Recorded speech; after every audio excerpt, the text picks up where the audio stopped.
알쓸신성 세 번째 시간입니다. 오늘은 야간 발기에 대해서 이야기를 나눠보겠습니다. 예. 박연중 교수님 나오 계십니다. 예, 반갑습니다. 네, 반갑습니다. 교수님, 야간 발기 이게 왜 중요하냐면은 발기부전을 진단하는 척도가 된다고 하지 않습니까? 야간 발기는 렘 수면 기간 중에 이제 이 야간 발기가 일어난다고 하는데 야간 발기가 무엇인지 예. 간단히 설명을 좀 해주시죠. 이 야간 발기는 우리 기자님께서 말씀하신 대로 렘 수면, 네. 보통 쉽게 말해서 꿈꾸는 수면 혹은 그렇죠. 잠을 얕게 자는 수면이라고 생각하면 됩니다. 그 시간 동안에 발기가 일어나는 거거든요. 그때 이제 발기는 우리 몸에서 스트레스 상황, 심리적으로 발기를 억제하려는 모든 압박에서 벗어나서 오로지 발기가 되는 그거를 뜻하는데요. 정상적으로 하룻밤에 3번에서 6번 정도 일어나고 10분에서 15분 정도 지속됩니다. 네. 그 현상이 일어나야 발기력이 건강하다, 유지된다, 알 수 있는 그런 징조이기 때문에 굉장히 중요한 것입니다. 흔히 그런 말 하죠. 아침에 일어서지 않은 남자들한테 돈 꺼주지 마라. 맞습니다. 그런 이야기 할 정도로 아침 발기, 새벽 발기 이게 중요한 증후인데 네. 아침 발기라고도 하고 또 뭐 새벽 발기라고도 하고 좀 용어가 좀 다른데 좀 어떻게 구분합니까? 주로 이제 의학 서적에는 야간 발기로 되어 있고요. 네. 속담이라든지 우리 편히 이해할 때는 아침 발기라고 하는데 엄마가 이불을 확 걷어냈는데 뭐 산이 솟아서 있었고 창피했다 뭐 이런 우리 사춘기 때 경험이 있지 않습니까? 오래된 이야기죠. 네, 새벽 발기라고 하는데 이제 없으신가 봐요. 네, 어쨌든 그러는데 그거는 엄밀히 말하면 야간 발기가 맞습니다. 이 야간 발기가 일어났는데 그 야간 발기가 아직 꺼지지 않은 상태로 아침에 일어나기 때문에 마치 새벽에 발기가 된 것처럼 느껴지는데 그래서 새벽 발기라고도 하는데 아침 발기라고 하는데 엄밀히 말하면 야간 발기다 이렇게 말씀하시죠. 근데 아침 발기 연장선에서 보이는 게 야간 발기다. 거꾸로죠. 야간 발기의 그렇죠. 연장선에서 꺼지지 않은 채 아침에 일어나서 이제 있는 게 새벽 발기, 아침 발기다. 그렇습니다. 똑같은 발기이긴 합니다. 그 연장선에 있는 것이다. 연장선이시다. 그러면은 이 야간 발기 이 기전에 대해서 조금 뭐 명쾌하게 좀 설명이 좀 없는 것 같은데요. 아직은 수면 중에 꿈을 꾸면서 내가 움직이면서 심장도 같이 움직이면서 좀 박동이 빨라지면서 발기가 있는 거 아니냐. 뭐 그런 정도 뭐 이야기가 있던데 그 비뇨학과 측면에서 어떻게 좀 설명하십니까? 이거는 사실 말씀하신 대로 정확한 기전은 밝혀져 있지 않지만요. 우리가 대체적으로 이야기하기에는 렘 수면, 그 꿈꾸는 그 수면 기간에들은 우리 몸의 자율신경계에서 교감신경, 즉 발기를 억제하려는 긴장감, 스트레스 그런 것들이 모두 사라지고 오로지 부교감신경, 발기를 증진할 수 있는 이런 아주 자유로운 환경만 놓여 있기 때문에 쉽게 말해 페니스가 자유로운 영혼 상태다. 굉장히 자유롭게 된 상태, 그런 상태이기 때문에 발기가 일어나는 거예요. 그래서 이 중요한 포인트가 뭐 심리적으로 압박감을 낮에 느껴서 발기가 평소에 안 됐지만 꿈을 꿀 때는 그런 압박감이 사라지기 때문에 야간 발기가 일어날 수 있는 거죠. 그렇게 이해하시면 되겠습니다. 과거에는 뭐 좀 검사를 하기 위해서 남성 음경에다가 뭐 우표를 붙인다든지 뭐 거즈를 붙인다든지 그래서 이제 뭐 떨어졌다 뭐 그런 걸 보면서 뭐 야간 발기가 일어났구나 하면서 이제 좀 검사를 했다고 하던데 그 좀 뭐 그런 방식이 좀 효용이 있습니까? 이미 제가 의과대학 학생이 되어서 전공의 시절에 이미 거즈를 둘러싼다든지 혹은 우표를 자기 전에 발기 안 된 상태에서 우표를 붙여놨다가 아침에 일어나면 우표가 뜯어져 있다. 마치 헐크가 변신하면 옷이 뜯어지는 그거하고 똑같습니다. 이런 상태 그걸 보고 밤에 내가 한번 섰구나 이걸 아는데 그 방법 이제 쓰지 않고요. 지금은 그 부정확하고 몸부림치다가 떨어지는 거 아닙니까? 하고, 그렇죠. 그렇기 때문에 굉장히 부정확합니다. 그래서 그 뒤에 이제 리지스캔이라는 기계로 통해서 정확하게 재는 방법이 개발됐고 이제는 그 방법으로 그 기계를 통해서 측정하고 있습니다. 앞에 음경에 이제 그 고리를 꽂아서 발기가 됐는지 내지는 강직도가 어느 정도인지 그걸 측정하는 거 아닙니까? 그렇죠. 리지스캔 기계를 좀 설명을 좀 해주시죠. 이 기계인데요. 이게 굉장히 고가입니다. 고가고요. 수천만 하는 기계고 요 고리가 2개 있을 겁니다. 이 고리 하나는 페니스의 밑둥에 걸고요.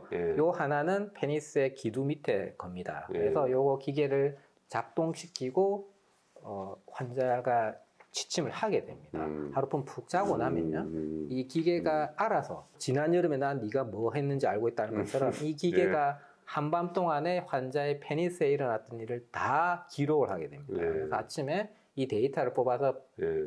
그래프로 프린트아웃을 하면 나온다. 예, 이 환자의 한밤에 예. 페니스에서 있었던 일을 예. 다 예. 하나하나 다 이제 알려주게 되는 거죠. 예. 그 남성 입장에서는 그걸 차고 있으니까 조금 거슬리기도 할 테고, 좀 수면 중에 조금 불편하기도 할 테고, 좀 수면에 좀 장애가 좀 있지 않습니까? 충분히 가능합니다. 사실은 이 기계가 가볍지 않습니다. 아주 차지는 마시고 차지는 마시고 한번 들어는 보십시오. 예. 차지는 마시고 그래서 이걸 허벅지에 차고요. 예. 자다가 사실은 이게 이제 떨어지기도 하고 이게 예. 굉장히 고가인데 환자분도 알거든요. 우리가 예. 주위에서 이거 진짜 비쌉니다. 이러면 예. 환자분도 막 진짜 왜 잠을 잘 못 보시면 돼. 그러면 어떻게 해야 되겠어요? 잠을 깊이 못 자면 편안한 상태가 안 되기 때문에 그렇죠. 검사 잘 안 되겠죠. 검사가 안 되겠네요. 그래서 이 검사는 최소 3번을 연달아 하게 돼요. 네.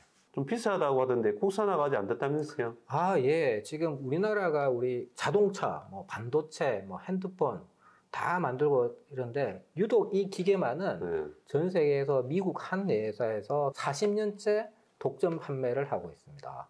보시면 알겠지만 이 기계가 굉장히 무겁기도 하고 일일이 이 연결잭을 한번 보시면 요새 잘 쓰지도 않는 데이터 잭이죠.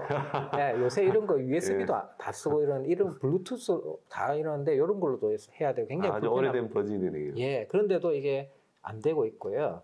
그래서 이게 우리나라에서 각가지 뭐 좀 더 가볍고 뭐 블루투스로 연결도 되고 좀 더 환자분이 쉽게 착용할 수 있는 많은 아이디어들이 나와서 특허가 나와 있음에도 불구하고 아쉽게도 이게 이제 제품화까지는 이르지 못하고 있습니다. 그 이유는 아마 이게 많은 우리가 수요가 아직은 부족하다. 예. 그래서 이걸 대규모로 투자하기는 그게 시장성이라 해야 되나요? 네. 그게 좀 부족하기 때문에 이 장비가 뭐 대학병원에서도 뭐 거의 뭐 잘 없다면서요? 검사 수요는 꾸준히 있는데 기계도 고가이고 그다음에 고장이 한 번 나면 수리하는데 굉장히 오래 걸리고 그리고 또 무엇보다도 이 기계를 밤에 장착을 하고 또 새벽에 가서 빼드려야 되고 그러다 보니까 우리 얼마 전에도 뭐 이렇게 필수 의료 인력난 이런 것처럼 우리 비뇨기과에도 인력난이 있기 때문에 이거를 밤에 장착하고 새벽에 하는 그 일이 보통 일이 아닙니다. 그래서 점점 대학병원에서도 이 검사를 사실은 깊이 한다기는 좀 그렇고 될 수 있으면은 뭐 좀 잘 안 하려고 좀 큰 병원으로 이렇게 떠넘기는 이런 게 있어서 예. 그래서 부산, 경남, 울산에서는 저희 병원은 검사를 뭐 저희는 다 떠받아서 해야 되니까 꾸준히 하고 있습니다. 예. 또 야간 발기가 또 재미있는 것은 우리 교수님들 뭐 검찰이나 법원에서 한 번씩 의견 조회를 구하지 않습니까? 예. 이 리지스킨을 뭐 활용하든지 내지는 야간 발기를 측정하면서 성범죄에 또 활용한다는 그런 이야기가 있던데요. 예, 맞습니다. 어떻게 또 이게 사실은 예를 들어 볼게요. 예를 들면은 어떤 성범죄 가해자로 추정된 용의자고 있다고 칩시다. 이분은 줄기차게 나는 성기능이 없다. 발기가 안 된다. 그래서 나는 성범죄를 저지르지 형편이 안 된다라고 능력이 없다고 하는 거예요. 근데 판사는 피해자는 일관되게 그 가해자의 성기가 자기 몸에 들어왔다고 주장한다. 이랬을 때 그 판사가 어떻게 근거로 판단을 할 수가 있을까요? 그때 이제 정말 이 용의자가 페니스가 작동을 하는지 안 하는지를 알아야 될 거 아니에요. 그렇죠. 그때 근거로 하는 검사가 이 검사입니다. 그러다 보니까 뭐가 문제냐면 한 번씩 구치소를 해야 되나요? 구치소에. 예, 그게 있는 분들이 검사를 하고 오면 형사 2분이나 3분이 꼭 같이 따라서 밤에 병실 앞을 지킵니다. 가해 용의자는 편안하게 이거 달고 병실에서 1인실에서 팍 자지만 그 형사 2분은 번갈아 불침번을 병실 앞에서 지키더라고요. 그거 보면서 정말 애잔한 마음이 들게 됐는데 정말 수고 많으시긴 했는데 그때 이제 꼭 필요한 검사 요구입니다. 그래서 근데 밖에서 뭐 형사들이 지키고 이랬으면은 그 차고 있는 검사자 입장에서 편안한 수면이 안 되니까 발기가 안 일어나는 거 아닙니까? 교도소보단 편하지 않습니까? 1인실에 돼 있고 어쨌든 이거 달고 뭐 자기는 뭐 3일간 푹 잘 수 있으니까 뭐 검사 결과는 잘 나옵니다. 발기 능력이 있는 사람은 이 검사를 하면은 피해갈 수 없어요. 피해갈 수 없기 때문에 언젠가 한두 번은 발기가 일어나기 때문에 맞습니다. 드러날 수밖에 없다. 예. 본인이 억지로 예. 밤새도록 안 자고 한숨도 안 자고 버틸 수 있다면 예. 억지로 발기가 안 되는 상황을 맞이할 수 있겠지만 예. 잠시라도 졸았다면 발기가 일어날 수 있거든요. 졸면 안 되네. 거짓말 탐지기다 이래 보시면 예. 됩니다. 그리고 또 뭐 지인 한 분은 난 당뇨가 심하기 때문에 막 농담 반 진담 반 발기가 안 된다 당뇨 때문에 네. 뭐 그렇게 말하는 분이 있는데 네. 실제로 어느 정도 당뇨가 심하길래 이게 발기가 안 된다는 거죠?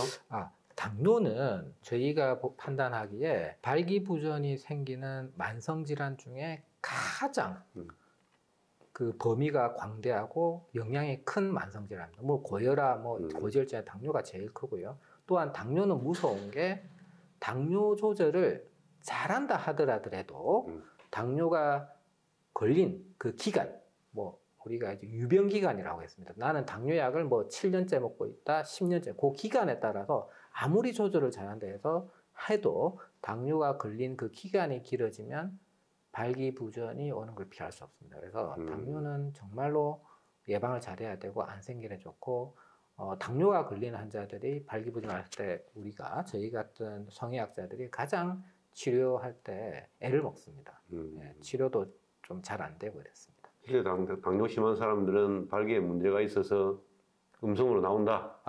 그렇죠. 예. 당뇨가 있는 분들은 이걸 해보면 확실하게 그 발기부전이 있다고 나오죠. 밤새 기록이 안 나오네요. 안 나오죠. 해도 발기 현상이 안 이루어졌다고 봅니다. 반면에 가족 그런 분들이 있어요. 아주 젊고 활달해 보이는데 발기가 안 된다고 하는 분들이 있습니다. 네. 그래서 막 멘붕 빠져가지고 삶이 우울하다 죽겠다 하는 분이 있는데 당뇨도 없고 고지혈증도 없고 없어요. 그런 분들한테 이걸 딱 해보면 발기가 된다고 나옵니다. 그런 분들한테는 이 검사 결과가 축복인 거죠. 그렇죠. 그동안의 스트레스에서 벗어나고 다시 자신감을 회복할 수 있어요. 시민성 발기부전인 경우에는 이 검사를 하면 발기가 다 나타난다는 거죠. 네, 맞습니다. 네. 그래서 이게 그럼 수총각들 신혼여행 가서 안 된다든지 그런 경우는 발기 능력이 있음에도 불구하고 심리적인 요인 때문에 안 된다는 거 아닙니까? 네, 맞습니다. 네. 그래서 그 심리적 압박감이 와이프랑 이렇게 부부관계를 할 때는 그 압박감이 작용해요. 그래서 발기가 안 돼요. 발기부전처럼 보여요. 하지만 아무 편안한 상태에서 우리가 잠을 자면 렘 수면 동안에는 그런 압박감이 사라지고 오롯이 본인의 가지고 있던 건강한 발기 기전, 그 능력을 가지고 발기가 이루기 때문에 이 테스트를 해보면 야간 발기가 일어난다는 거예요. 그런 경우에는 환자분한테 당신의 아주 그 똘똘이든 현재 건강한 상태입니다. 걱정하지 마십시오. 그러면 이제 그 압박감이 싹 날아나고 이제 부부관계도 정상적으로 회복되는 그런 역할을 해주는 거죠. 이 기계로 그 성범죄에 활용한다고 했는데 그 성범죄 이외에 또 다른데 좀 활용할 수 있는 분야가 또 있을 것 같은데요. 네, 있습니다. 어떤 거냐면은 주로 산업재해, 그 다음에 자동차 사고, 이런 기타 이제 오상에 관련된 문제가 걸렸을 때, 예를 들면 젊은 분이 근로 현장에서 안타깝게 일하시다가 추락을 하셔서 척추를 다쳤다. 그런 경우에는 발기부전이 오는데요. 이런 거를 이제 보상을 해주기 위해서는 정확하게 이 환자가 실제 발기력을 잃어버린지 아니면 사고의 충격으로 일시적인 스트레스 때문에 발기부전 이런 거 감별해 줘야 되기 때문에 그런 경우도 필요하고 자동차 사고도 마찬가지예요. 그런 보상에 관련됐을 때 근거가 됩니다. 아무튼 성악은 여러모로 유익한 학문인 것 같습니다. 야간 발기를 주제로 오늘 이야기를 들어봤는데 우리 알쓸신성 주제에 딱 맞는 주제가 아닌가 생각합니다. 예. 교수님 좋은 말씀 감사드립니다. 예, 수고 많으셨습니다. 예, 맞습니다. 예.